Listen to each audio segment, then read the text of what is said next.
वेदों के अनुसार कैलाश पर्वत पृथ्वी की इकलौती ऐसी जगह है जहां स्वयं भगवान शिव का वास है। शायद इसलिए न तो आज तक कोई इस पर्वत पर चढ़ पाया है और न ही कोई हेलीकॉप्टर या एरोप्लेन इसकी चोटी तक पहुंच पाया है। इसके अलावा कैलाश पर्वत के आसपास समय समय पर वैज्ञानिकों ने कई अजीब घटनाएं होती हुई देखी हैं, चाहे वह कैलाश पर्वत के आसमान में अजीब तरह की चमकती हुई लाइट हो, कैलाश पर्वत के ऊपर से आती डमरू और ओम की आवाज हो, या फिर यहां पर देखे जाने वाले इंसानों से कई फीट ऊंचे यति मानव। इसलिए 2015 में नासा के वैज्ञानिकों ने गूगल अर्थ जैसी एडवांस सैटेलाइट के जरिए कैलाश मानसरोवर पर दोबारा से रिसर्च की ताकि वह कैलाश से जुड़े इन रहस्यों के बारे में पता लगा सके। और गूगल अर्थ सैटेलाइट से ली गई इमेजेस में जो सच्चाई सामने आई उसने नासा और दुनिया भर के वैज्ञानिकों के होश उड़ा दिए। तो दोस्तों, ऐसा क्या था उन तस्वीरों में और आखिर क्यों नासा के वैज्ञानिक भी कैलाश की तस्वीर को देखकर हैरान रह गए? तो आज के इस वीडियो में हम कैलाश पर्वत के रहस्य और नासा द्वारा कैलाश पर्वत की ली गई तस्वीर के बारे में जानने वाले हैं। दोस्तों, पौराणिक मान्यताओं के अनुसार कैलाश पर्वत भगवान शिव का घर है। इसके अलावा शास्त्रों में यहाँ कुबेर की नगरी होने की बात भी कही गई है।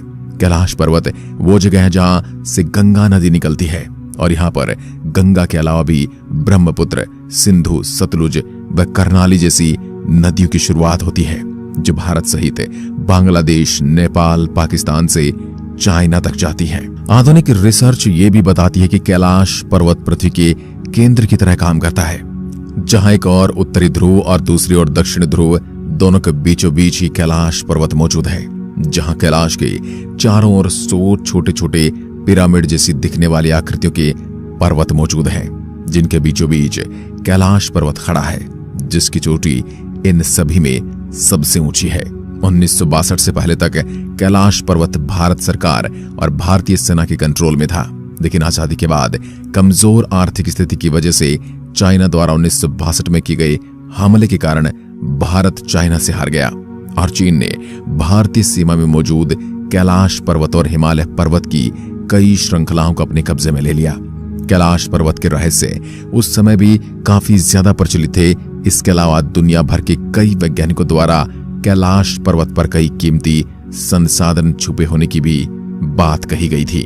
इसलिए चीन ने भी इस पर्वत पर कई बार चढ़ने और यहाँ पर संसाधनों की खोज करने की कोशिश की, लेकिन चीन की ये सभी कोशिशें नाकाम रही।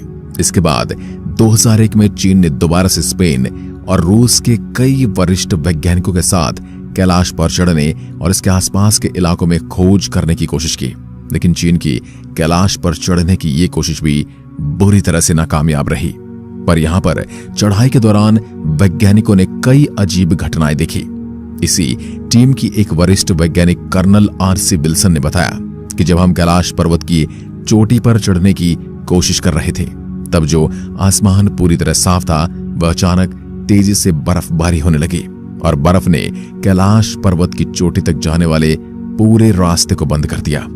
ऐसा अनुभव हो रहा था मानो हमें कोई ऊपर जाने से रोक रहा हो। रूस के भी कई रिसर्चर्स ने कैलाश पर चढ़ने की कोशिश की, लेकिन उनकी भी सारी कोशिशें नाकामयाब हुई। जहां रूस के कई मशहूर पर्वतारोहियों का कहना था कि कैलाश हिमालय पर्वत श्रृंखलाओं में इकलौता ऐसा पर्वत है जहां वो चढ़ नहीं सके, क्योंकि जब उन्होंने इस पर्वत पर चढ़ने की कोशिश की तब उनके दिल में घबराहट होने लगी और दिमाग ने मानो काम करना बंद कर दिया। उनका कहना था हमें ऐसा महसूस हो रहा था मानो कोई हमें दूर से आवाज देकर कह रहा हो कि यहां से दूर चले जाओ।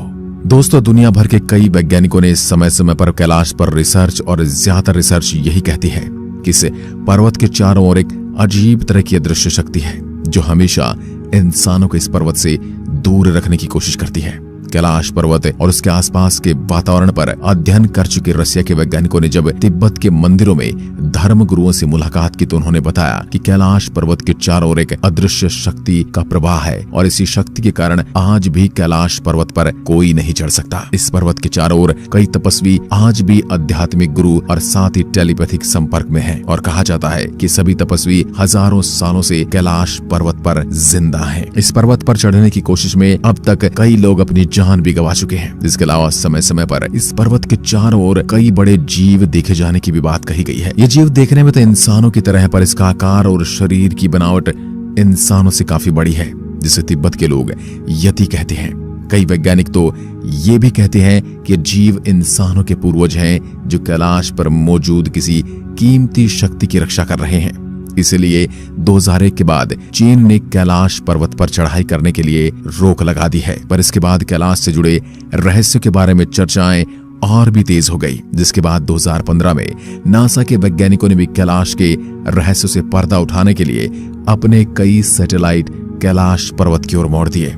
इसके बाद नासा ने कैलाश पर्वत की चोटियों की कई तस्वीरें ली और ये तस्वीरें सच में चौंकाने वाली थी, क्योंकि कैलाश पर्वत की इन तस्वीरों में एक परछाई देखने को मिलती है, जो ऐसी लगती है कि मानो कोई इस पर्वत की चोटी पर ध्यान मुद्रा में बैठा हो, जिसे ज्यादातर लोग भगवान शिव कह रहे हैं। यकीन करना काफी मुश्किल है, लेकिन ये सभी तस्वीरें नासा द्वारा जारी की गई हैं। वैसे तो हम इंसान हर समय भगवान के होने के सबूत मांगते हैं, लेकिन इस तस्वीर ने सच में दुनिया को सोचने पर मजबूर कर दिया है। क्या यह भगवान शिव के होने का सबूत है? ऐसा सवाल तो मैं आप पर ही छोड़ देता हूं। पर आपको बता दूं कि नासा ने कैलाश पर्वत की इसके अलावा और भी कई तस्वीरें ली हैं, जिन्हें आप देख रहे हैं, लेकिन सभी तस्वीरों में हमें कई अजीब आकृतियां देखने को मिल जाती हैं, जो दिखने में भगवान शिव की तरह लगती हैं, जो कैलाश पर्वत की चोटी पर उभर कर आ रही हैं। सैटेलाइट द्वारा अलग अलग एंगल से ली गई इन तस्वीरों को देखकर हर कोई हैरान है। और इतने ऊंचे पर्वत पर इस तरह की परछाई और आकृतियों का नासा के पास भी कोई एक्सप्लेनेशन नहीं है। इसलिए जब नासा ने इन तस्वीरों को पब्लिश किया तो यह तुरंत दुनिया भर में वायरल हो गई थी। यहां तक कि कई न्यूज चैनल ने भी इन तस्वीरों को दिखाया था। कैलाश पर्वत से आने वाली डमरू ओम की रहस्यमयी आवाज। दोस्तों, अगर आज भी आप कैलाश पर्वत या फिर मान सरोवर झील के आसपास वाले क्षेत्र में जाएंगे तो इस दुनिया के सबसे शांत स्थान में आपको एक काफी धीमी लगातार आ रही ओम की आवाज सुनाई देगी। साथ ही यहाँ पर ऐसी भी आवाज सुनने को मिलती है जो बिल्कुल ही डमरू के बजने की जैसी है। वैज्ञानिकों का कहना है यह आवाज कैलाश पर्वत पर जमी मोटी बर्फ की चादरों के पिघलने और इन पर्वत श्रृंखलाओं के बीच तेज हवाओं के चलने से पैदा होती है।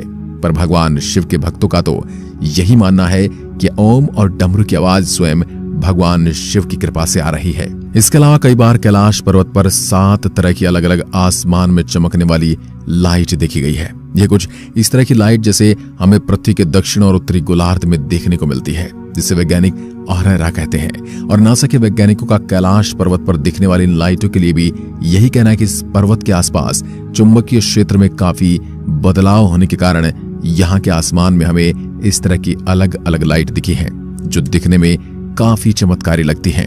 वैसे दोस्तों, नासा के वैज्ञानिक कुछ भी कहें, लेकिन उनके ज्यादातर दावे बस थ्योरी तक ही सीमित है। वह इनमें से किसी भी चीज को साबित नहीं कर पाए हैं और वैज्ञानिक यहाँ पर जीवन की उसी शाखा को अपनाते हैं। जब किसी चीज को समझाया न जा सके तो वहां पर थ्योरी दे दो। पर हो सकता है कैलाश पर्वत की सच्चाई वही हो जो हमारे शास्त्रों में लिखी है, यानी सच में यहाँ दिव्य शक्तियां मौजूद हैं और उन्हीं शक्तियों के कारण यहाँ पर अजीब घटनाएं होती हैं। वैसे आपका इसके बारे में क्या सोचना है? अपना जवाब मुझे कमेंट बॉक्स में लिखकर बता सकते हैं। आशा करता हूं आज के वीडियो से आपने काफी कुछ नया सीखा होगा। आज की वीडियो में बस इतना ही। धन्यवाद।